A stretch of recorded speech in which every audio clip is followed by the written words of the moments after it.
휴일은 오늘도 가을 장마의 영향으로 전국 곳곳에 비 소식이 들어 있습니다. 특히 남부지방은 다소 강한 비가 내린다는 예보인데요. 자세한 휴일 날씨와 이번 주 기상 전망까지 김민지 기상캐스터와 함께 짚어보도록 하겠습니다. 어서 오세요. 네, 어서 오십시오. 자, 어제는 가을 장마가 잠시 쉬었습니다. 근데 오늘은 전국 곳곳에 많은 비가 내린다고요. 네, 요즘엔 참 파란 하늘 보기가 어렵죠. 가을 장마로 전국 곳곳에 비가 오락가락 이어지고 있는데 말씀하신 대로 어제는 전국 대부분 지역에서 장마가 좀 쉬어갔거든요. 그런데 오늘은 또다시 비가 내리겠습니다.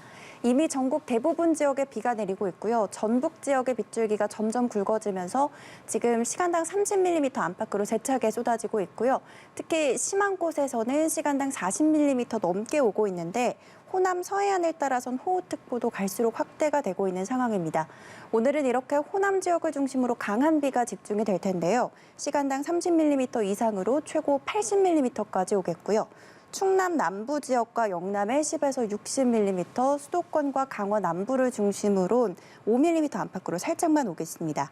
또 제주도는 오후 한때 대기 불안정으로 인해서 소나기만 지날 텐데 지금 남부지방의 비는 낮이면 그칠 걸로 예상을 하고 있고요. 네. 남부지방의 비는 밤이 되면 잠깐 그치긴 하겠지만 내일 또다시 비가 내리겠습니다.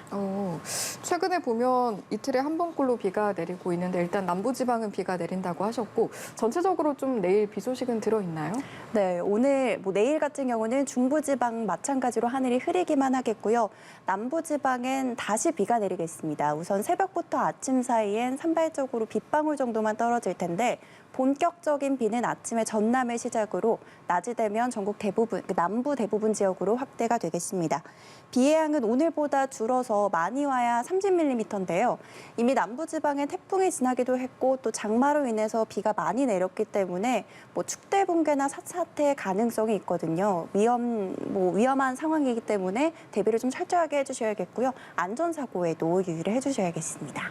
네, 한동안 비가 계속 온다라고 생각하면 될 것 같은데 올해는 특히 여름 장마보다 가을 장마 때 비가 더 많이 내리는 것 같아요. 자, 이번 가을 장마 언제쯤 끝날 것으로 전망이 되나요? 네, 아무래도 계속 비가 내리고 또 비가 내리지 않으면 하늘이 흐리기 때문에 이제는 우울하기까지 하다 이렇게 말씀하시는 분들도 많은데 기상청은 지금 9월 초순까지는 장마의 영향권에 들 걸로 예상을 하고 있습니다. 따라서 이번 주 역시 전국 곳곳에 강한 비가 자주 오겠습니다. 우선 화요일과 목요일 사이에는 또다시 전국에 비가 내리겠고요.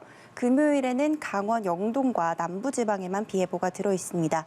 이후 주 후반에 내륙엔 별다른 비 예보나 소나기 예보가 없는데요. 주말 사이에는 제주도에 또 한 차례 비가 내리겠습니다.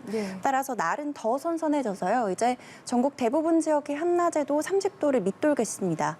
중부지방 같은 경우는 이제 최근에 낮에도 꽤나 선선했잖아요. 그래서 이번 주 역시 지난주와 좀 비슷하다라고 생각을 해주시면 되겠고 남부지방 같은 경우는 지난주에 30도를 넘나드는 더위가 나타났기 때문에 지난주보다 이번 주는 살짝 선선해진다라고 생각을 하시고 옷차림을 해주시면 되겠습니다. 네, 그래도 다음 주에는 훨씬 더 좀 선선한 날씨 기대해 볼 수 있을 것 같네요. 최근에 좀 남부를 중심으로 많은 비가 쏟아졌었는데 들어보니까 이번 주에도 비 소식이 들어있고 또 큰 비가 예상되는 곳도 있을 수 있을 것 같아서 침수, 산사태 이런 대비 요령도 짚어주시면 좋을 것 같아요. 네, 아무래도 비가 자주 내려서 집안이 약해져 있는 상태인데 요즘에는 산이나 계곡을 찾는 분들이 늘어나고 있잖아요. 따라서 이제 말씀해 주신 대로 산사태나 축대 붕괴 위험성이 있어서 좀 경각심을 가지고 대비를 해주셔야겠는데요. 우선 산사태 취약 지역이나 산 인근 주민들은 대피 장소를 미리 확인을 해주시는 게 좋겠고 아무래도 전조 증상을 잘 살펴주시는 게 좋거든요. 경사면에서 갑자기 많은 양의 물이 샘솟을 때 이건 땅속에 과포화된 지하수가 있다는 걸 의미하기 때문에 대피를 좀 서둘러서 해주셔야겠고요. 또 바람이 없는데 나무가 흔들리거나 넘어진다는 건 이미 산사태가 시작이 된 거기 때문에 즉시 대피를 하고 또 행정기관에 신고를 해주시는 게 좋겠습니다.